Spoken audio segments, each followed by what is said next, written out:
Никола Поповски, носител на листата на Коалицијата за подобра Македонија, во присуство на кандидатите за пратеници, денес во посета во селото Тумчевиште.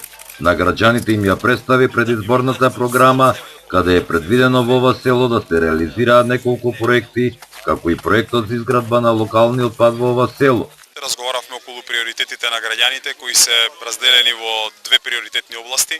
Првата е во делот на инфраструктурата. Имаме предвидено изградба на сите локални улички низ Тумчевиште кои ќе почнат со реализација веднаш по изборниот циклус. И вториот дел е во делот на земјоделието. ВМРО ДПМН и Коалицијата за подобра Македонија во својата програма имаат предвидено по 150 милиони евра на годишно ниво субвенции за земјоделството. Воедно, особено внимание ќе посветиме на ревитализација и на активирање на сите водоснабдителни системи, вклучително и оној во Полошкиот регион, што особено ќе ги поттикне и ќе им помогне на земјоделците од овој крај. Кандидатот за пратеник Сашо Акимовски истакна дека секогаш го реализираат ветеното. Еден од нив е и спортското игралиште во селото Тумчевиште, кое се изгради минатата година.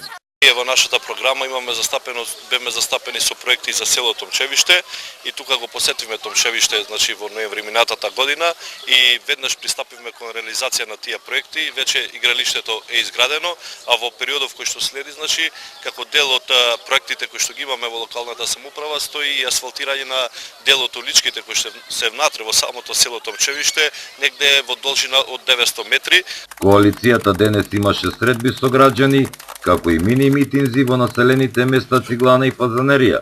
Закажана е и трибина, како и средба со членовите од Демократската партија на турците во општина Врапчиште.